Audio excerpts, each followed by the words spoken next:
Well, good morning and welcome to Christ Table. It's so glad for you to be with us today. My name is Kevin Young, and I have the privilege of serving here at Christ Table as lead clergy. If you'd like to know more about who we are and what we do at Christ Table, you can visit the URL that is right there, www.christstable.today. I encourage you to sign up for the email list there so that you will have information about everything that goes on around here at Christ Table.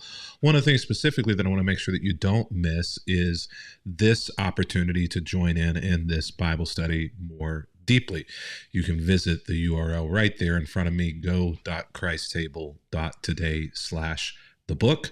There you're going to be able to download a reading schedule for the 24 days in this study, as well as a PDF copy of the entire study booklet that goes along with this, with in-depth study questions, as well as discussion starters and questions for youth and adolescents, in addition to adults. And if you like the printed copy of this study, not just the free PDF, you can also get that there along with a box filled with other spiritual formation resources. Just click the button at that URL right there that says Get the Box. So what we're doing over these 7 weeks, 24 different studies, is we are looking into the Bible, trying to see different perspectives, different lenses on the Bible, maybe some ways in which religious individuals over the years have traditionally seen these passages. We're trying to find some other things in them, as well as kind of take a look at them from an outside vantage point, from a literary perspective, from maybe a non-believer perspective. And it's helping us to see the book through a different lens, and maybe how to read the book meaning the Bible, just a little bit better.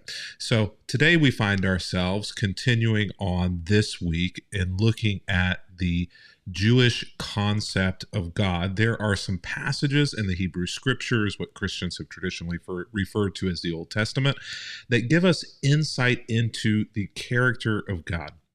Yesterday in our study, we talked a little bit about how in the Ten Commandments is written, "You shall not have any other gods in front of me," which implies the presence of other gods. Whether or not that is the case, what we do know about the time period whenever this was written was that there were many, many gods that people worshipped, and people would try to worship and appease all of the gods. And Israel had a very monotheistic, mono meaning singular, religious faith.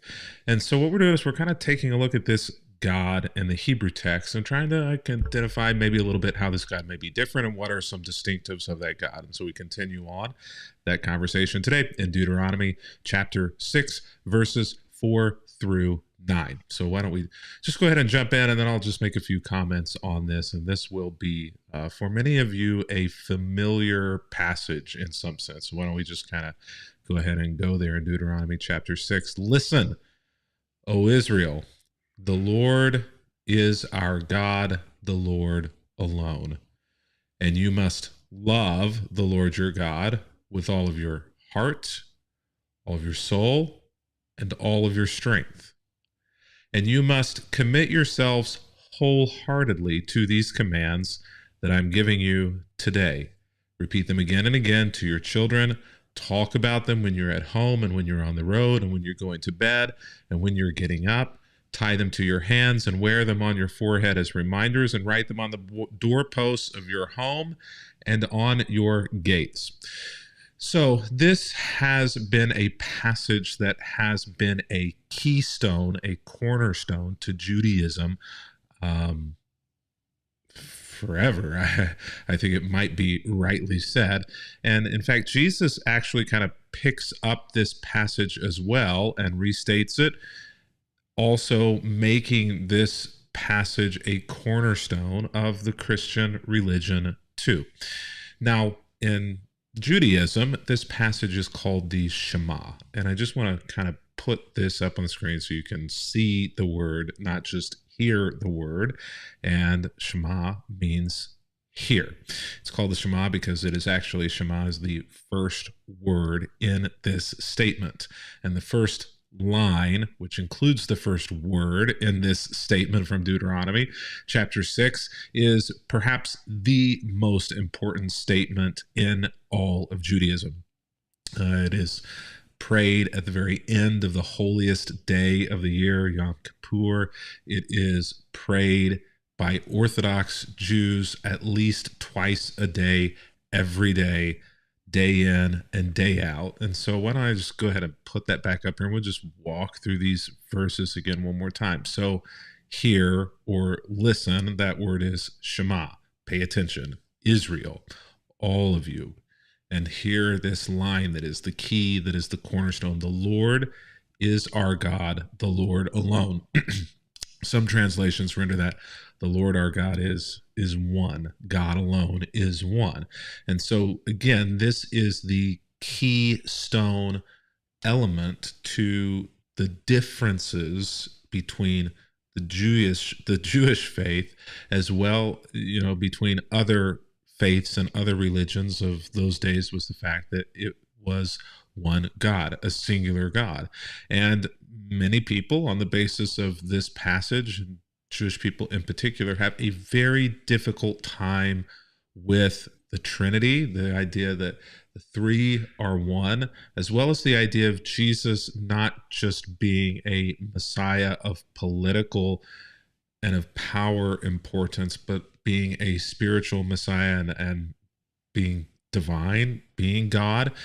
Again, seems to go against this idea that is the cornerstone of Jewish faith, which is God is one, the Lord alone. You shall have no other gods before me. If Jesus is God, then Jesus can't be God.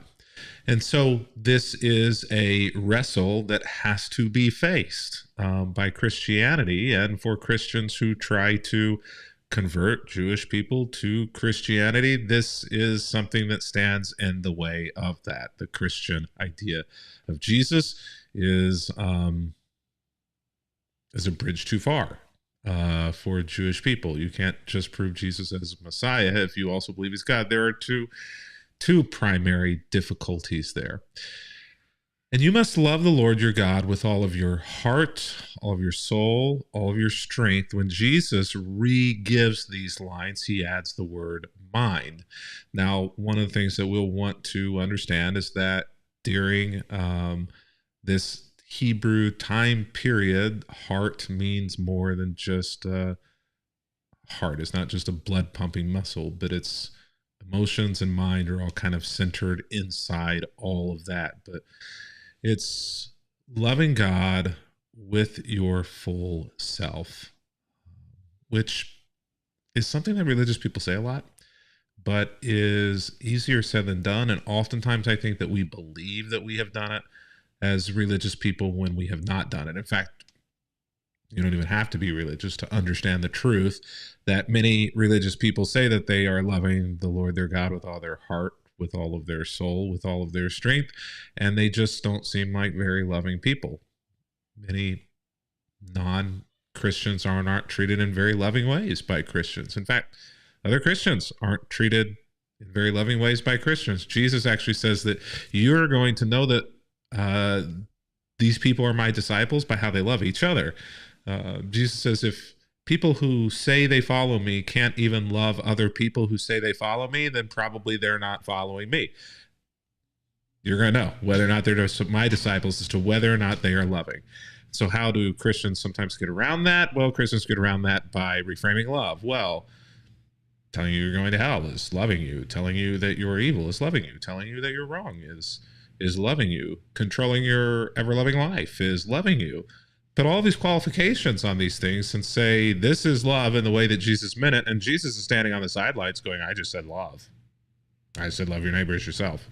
I just said be like the prodigal son, be like the good Samaritan. And you're adding all these other qualifications that I never added to it. Sometimes you just got to take a deep breath and sigh and let the crazies, whether they be in Christianity or elsewhere, but usually they're in Christianity, just let them go. Let them be. Moses continues here in Deuteronomy as he's giving kind of a final review of instructions to the Israelites before he passes off the scene and the Israelites pass into the promised land. You must commit yourselves wholeheartedly to these commands that I'm giving you today. There is no other way but to fully commit. You're either fully in or you're fully out. And so I want you to repeat these commands again and again to your children, to talk about them when you're at home and when you're on the road and when you're going to bed and when you're getting up.